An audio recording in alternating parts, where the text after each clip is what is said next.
Shalom, selamat sore saudara-saudara yang dikasih.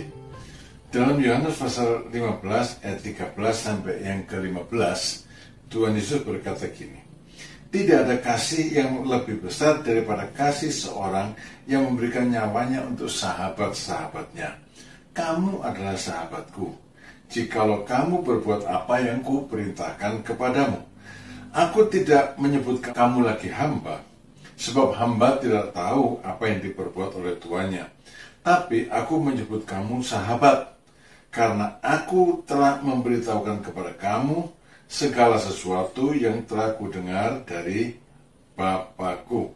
Di sini 3 ayat disebut 3 kali kata sahabat. Saudara, sahabat itu apa sih? Sahabat itu teman akrab, tapi yang begini, punya karakteristik sendiri. Seorang sahabat, dia selalu bersedia untuk menolong dan mengerti keinginan sahabatnya, memperhatikan keinginan sahabatnya.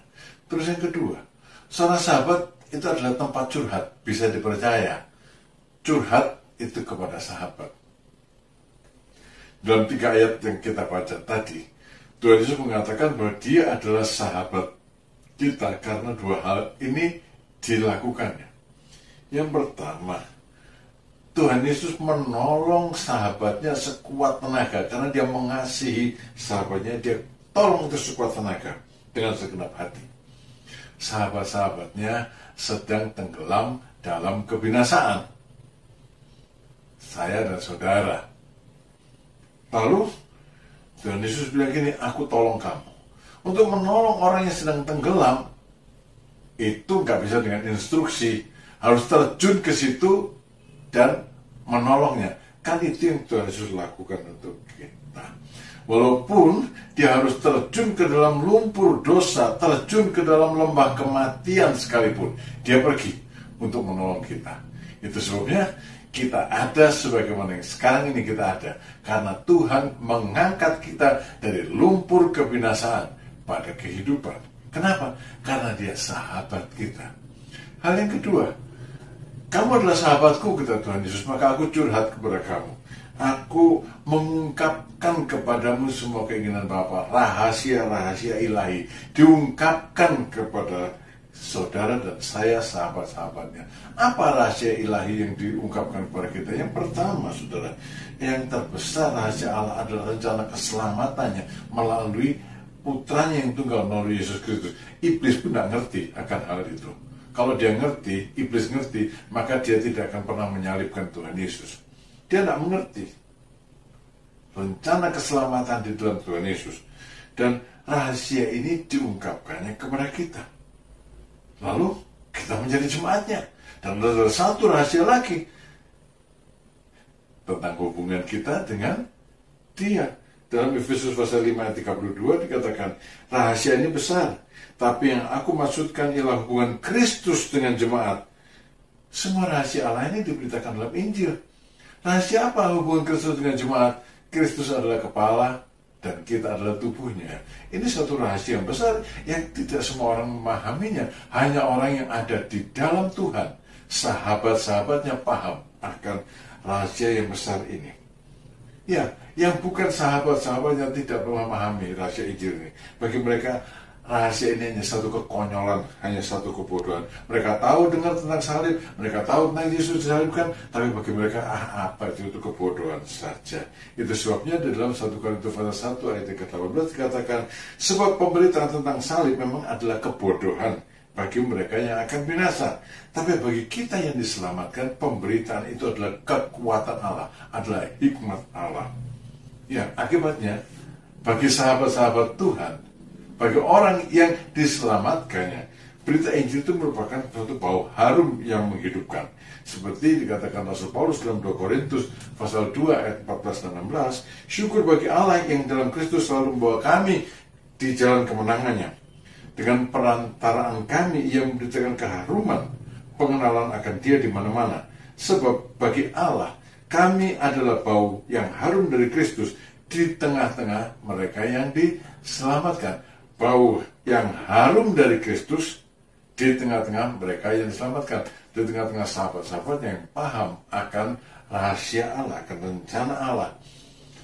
Tapi sebaliknya, hal yang sama menjadi bau kematian di antara mereka yang binasa. Bagi mereka yang terakhir, yaitu bagi mereka yang akan binasa, kami adalah bau kematian yang mematikan.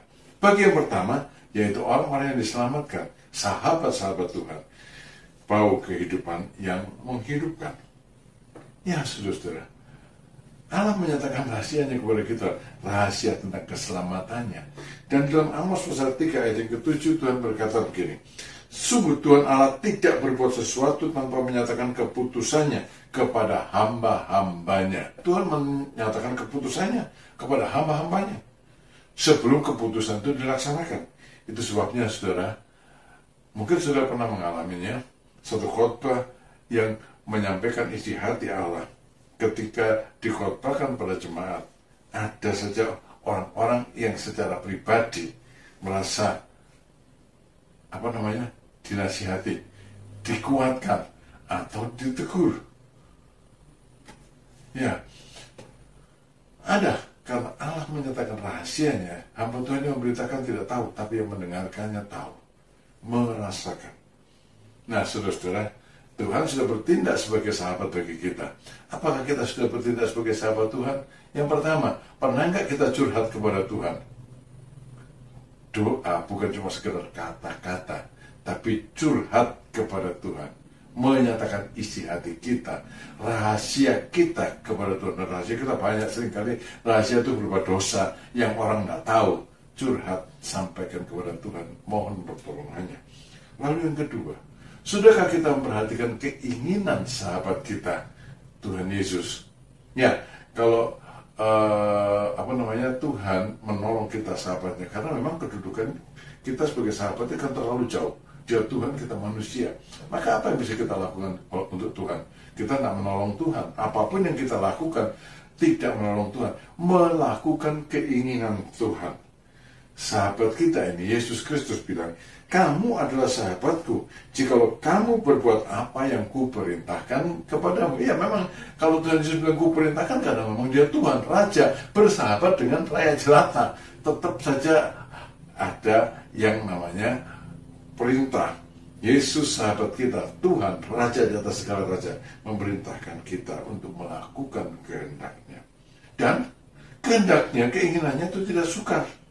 Dalam 1 Yohanes pasal 5 ayat yang ketiga, sebab inilah kasih kepada Allah, yaitu bahwa kita menuruti perintah-perintahnya. Perintah-perintahnya itu tidak sukar. Kenapa? Perintahnya yang terutama adalah mengasihi. Saudara, sahabat kita adalah Tuhan Yesus.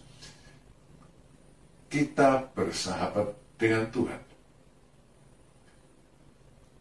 Pelihara hubungan dengan Tuhan. Curhatlah kepadanya. Lakukan keinginannya.